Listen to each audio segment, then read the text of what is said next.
Assalamualaikum. Welcome to our channel Ilama Iqbal School System.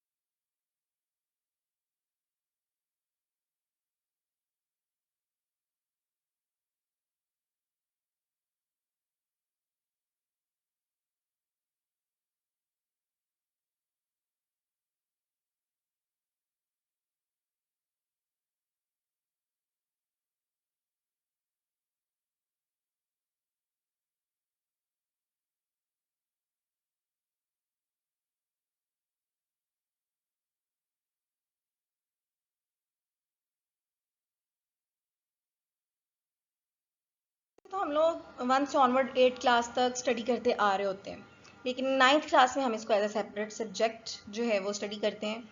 इसमें जो हमारा जो पहला चैप्टर आता है that is introduction to biology, और उसमें सबसे पहले साइंस की डेफिनेशन है, देन बायोलॉजी की डेफिनेशन, देन ब्रांचेस है। लेकिन हम अपनी मेथोडोलॉजी को चेंज करेंगे।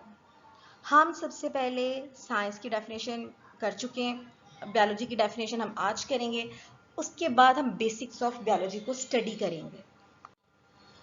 देन हम जो है ब्रांचेस को स्टडी करेंगे। ये मेथोडोलॉजी थोड़ी सी हम चेंज करेंगे, और इसके अलावा आपको इस वीडियो में बहुत कुछ इंटरेस्टिंग सीखने को मिलेगा। बायोलॉजी की डेफिनेशन को बहुत आसान और बहुत अच्छे तरीके से एक्सप्लेन किया गया है, सो काइंडली आप वीडियो एंड तक देखिएगा, तभी आपको समझ आएगी।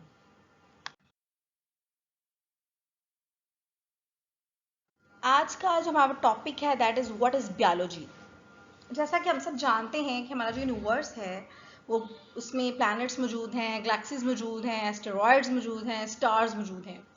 और अगर हम प्लैनेट्स की बात करें तो उसमें जो अर्थ है दैट इज इंटरेस्टिंग। ऐसा क्यों है, कभी सोचा आप लोगों ने खुद से? और भी प्लैनेट्स हैं, मरकरी है, वीनस है, अर्थ है, मार्स है, जुपिटर है, और भी प्लैनेट्स हैं, लेकिन सबसे इंटरेस्टिंग अर्थ ही है। क्यों? Because life is only exist on earth. अब यहाँ पे जब हम लाइफ की बात करते हैं तो उसमें जितने भी लिविंग ऑर्गेनिजम्स हैं वो सारे के सारे आ जाते हैं। तो अर्थ जो है इसलिए इंटरेस्टिंग है क्योंकि लाइफ यहाँ पे एग्जिस्ट करती है। अगर हम बात करें बायोलॉजी वर्ड की तो that is a Greek word. ये एक लातीनी जुबान का लफ्ज है जो कि दो अल्फाज का मजमूआ है, बायोस एंड लोगोस। इसमें जो बायोस वर्ड है उसका मतलब है लाइफ, और लोगोस का मतलब है स्टडी, नॉलेज। तो अगर हम बिल्कुल सादा अल्फाज में बात करें तो बायोलॉजी आपके पास क्या है? जिंदगी का इल्म। लेकिन जब हम यहाँ पे उसकी लाइफ की बात करते हैं तो life means living organisms, living things. So biology क्या हो गया आपके पास? लिविंग थिंग्स या जानदारों का इल्म। चूंकि बायोलॉजी को स्टडी करने के लिए हम साइंटिफिक मेथड को यूज करते हैं तो हम इसकी डेफिनेशन इस तरह से करते हैं, the scientific study of life. Life basically आपके पास जो है कंसिस्ट करती है लिविंग ऑर्गेनिजम्स पे। लिविंग ऑर्गेनिजम्स में आते हैं ह्यूमन आ जाते हैं आपके पास, प्लांट्स आ जाते हैं आपके पास, एनिमल्स आ जाते हैं आपके पास, माइक्रो ऑर्गेनिजम्स आ जाते हैं आपके पास। जस्ट इमेजिन कि आप कहीं पे खड़े हो, फॉर एग्जाम्पल आप अपने घर पे ही बैठे हुए हो या स्कूल में हो या किसी यूनिवर्सिटी में हो, तो आपके इर्द गिर्द आपने देखा हो तो आपके पास टू टाइप्स ऑफ थिंग्स होती हैं। एक होती है लिविंग थिंग्स और एक होती है नॉन लिविंग थिंग्स, यानी जानदार और गैर जानदार। वो कौन से करेक्टर्स हैं जो कि लिविंग थिंग्स को नॉन लिविंग थिंग्स से सेपरेट करते हैं? अब आपके सामने यहाँ पे एक पिक्चर शो हो रही है जिसमें कार है। अच्छा, जो गाड़ी है मैं कहती हूँ नॉन लिविंग थिंग है। क्यों? ऐसा क्यों मैं कह रही हूँ कि नॉन लिविंग थिंग है? अच्छा जी, उसके कुछ करेक्टर्स हैं। जिन थिंग्स में वो करेक्टर्स मौजूद होते हैं वो लिविंग थिंग्स होती हैं, और जिन थिंग्स में वो करेक्टर मौजूद नहीं होते वो नॉन लिविंग थिंग्स होती हैं। For example growth. अब आप मुझे बताएं क्या ऐसा हुआ है कि आज आपकी गाड़ी का जो साइज है वो जिस साइज में आप लोग लाए थे वो है, लेकिन 1 महीने बाद उसका साइज इंक्रीज हो गया, ऐसा हुआ है कभी? तो इट्स मीन उसमें ग्रोथ का प्रोसेस नहीं हो रहा। सेकंड, क्या ऐसा हुआ है कि आपकी जो गाड़ी है वो ऑक्सीजन इनटेक कर रही है? हाँ, कार्बन डाइऑक्साइड वो रिलीज कर रही है, लेकिन ऑक्सीजन तो वो इनहेल नहीं कर रही, तो इसका मतलब उसके अंदर ब्रीथिंग का प्रोसेस नहीं हो रहा। थर्ड, क्या ऐसा हुआ है कि आपकी जो कार है वो आपने रात को गैराज में खड़ी की है और 1 महीने बाद 2 महीने बाद क्या हुआ कि आपकी 2 गाड़ियां हो गई हैं, यानी वो गाड़ी जो है वो डबल हो गई है? कभी ऐसा हुआ है? मेरी गाड़ी के साथ तो नहीं हुआ, तो शायद आपकी गाड़ी के साथ हुआ हो। तो गाड़ी जो है उसमें रिप्रोडक्शन का भी या नॉन लिविंग थिंग्स में रिप्रोडक्शन का प्रोसेस भी नहीं होता। अच्छा जी, क्या ऐसा हुआ है कि 1 साल आपने गाड़ी ली, फर्ज करें आपने सेंट्रो ले ली है, एंड या कभी ऐसा हुआ है आपके साथ कि आपने गाड़ी ली ब्लू कलर में और 1 साल बाद उस गाड़ी का कलर चेंज हो गया हो, इवन वो आपने सेंट्रो ली और BMW बन गई हो? कभी ऐसा हुआ है?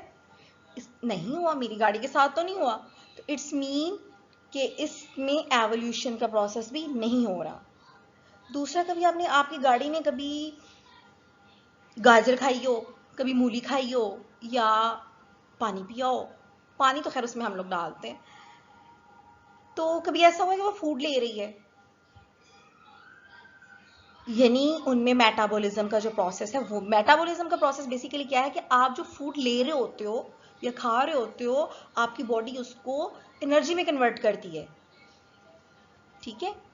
तो इसका मतलब है कि गाड़ी जो है वो खा पी भी नहीं रही है, तो डेफिनेटली जब वो इनटेक नहीं फूड कर रही तो उसकी बॉडी में मेटाबॉलिज्म का प्रोसेस नहीं होगा, तो इट्स मीन जो आपके पास कार है वो क्या है? नॉन लिविंग थिंग है। इसके अलावा जिन थिंग्स में आपको ये कैरेक्टर्स नजर नहीं आएंगे, दैट्स मीन वो नॉन लिविंग थिंग्स हैं। अब जब आप दूसरी साइड पे देखें कि छोटे छोटे क्यूट से बेबी हैं, बच्चे हैं, मैं कहती हूँ कि लिविंग थिंग्स हैं। क्यों? क्योंकि ये बच्चे कुछ साल पहले बिल्कुल छोटे से नन्हे मुन्ने से क्यूट से बच्चे थे, छोटे से, लेकिन जैसे जैसे ये दिन गुजरते गए ये बड़े होते गए, यानी इनमें ग्रोथ का प्रोसेस हो रहा है, that's mean that are living, they are living things. उसके बाद ये खाना खा रहे हैं, यानी फूड ले रहे हैं, दूध पी रहे हैं, गाजर मूली सब कुछ खा रहे हैं, तो डेफिनेटली इनकी बॉडी उस खुराक को एनर्जी में कन्वर्ट कर रही है, मीन्स इनके अंदर मेटाबॉलिज्म का प्रोसेस हो रहा है, ठीक है? अब थर्ड थिंग कि अब आप अपने पेरेंट्स को देखें, they are different from us, features आपके जरूर मिल रहे होते हैं उनसे, ठीक है, आपके कैरेक्टर्स भी कुछ मिलते होंगे, लेकिन आप चेंज हैं, दैट्स मीन आप में एवोल्यूशन का प्रोसेस भी हो रहा है। इसके अलावा आप ऑक्सीजन इनटेक कर रहे हो, ठीक है, कार्बन डाइऑक्साइड रिलीज कर रहे हो, इट्स मीन ब्रीथिंग का प्रोसेस भी हो रहा है। तो ये सारे प्रोसेस जिस ऑर्गेनिज्म में मौजूद हैं वो क्या है आपके पास? Living things. तो that is a big difference between living things and non living things. और जैसा कि हमने स्टार्ट में बता दिया, बायोलॉजी आपके पास क्या है? The study of living things. It's mean हमने बायोलॉजी में सिर्फ लिविंग थिंग्स को स्टडी करना है, एंड होपफुली आपको लेक्चर की बहुत अच्छे से समझ आई होगी, and please don't miss other lecture that is on cell, that is the basics of biology, so don't miss next lecture.